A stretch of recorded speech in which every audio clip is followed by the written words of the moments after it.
नमस्कार दोस्तों।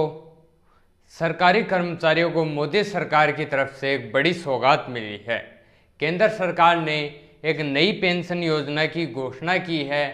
इसका नाम यूनिफाइड पेंशन स्कीम यानी यूपीएस होगा, जो 1 अप्रैल 2025 से लागू होगी।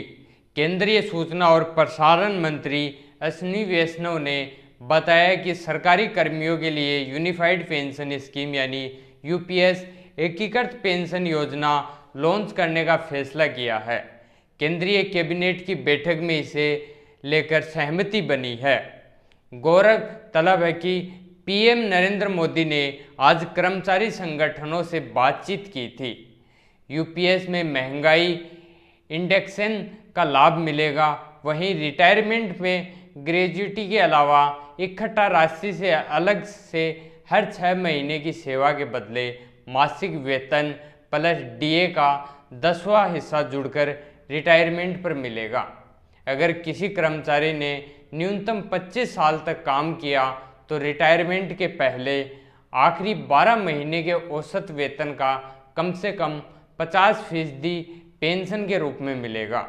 दोस्तों, इसके अलावा अगर किसी पेंशनभोगी की मौत होती है तो उसके परिवार को मृत्यु के वक्त मिलने वाले पेंशन का 60% मिलेगा।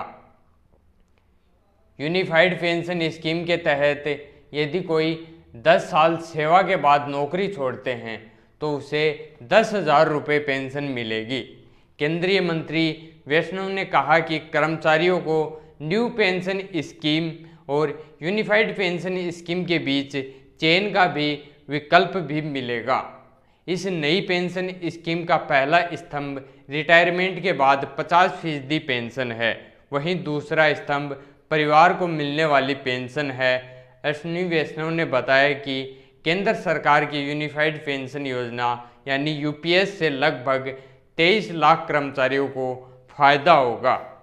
दोस्तों, आपको बता दें कि साल 2004 में ओल्ड पेंशन स्कीम को ख़त्म कर दिया गया था। इसी साल न्यू पेंशन स्कीम को लागू किया गया था और नई पेंशन स्कीम में कर्मचारी के वेतन का 10% हिस्सा पेंशन योगदान के लिए काटा जाता था। वहीं सरकार के द्वारा 14% का योगदान मिलता है। नई पेंशन स्कीम में ग्रेजुइटी को शामिल नहीं किया गया है। वहीं रिटायरमेंट के बाद कितनी पेंशन मिलेगी ये पूर्व निर्धारित न होकर बाजार के उतार चढ़ाव पर निर्भर है। तो दोस्तों, यह थी कर्मचारियों की नई पेंशन योजना यूपीएस।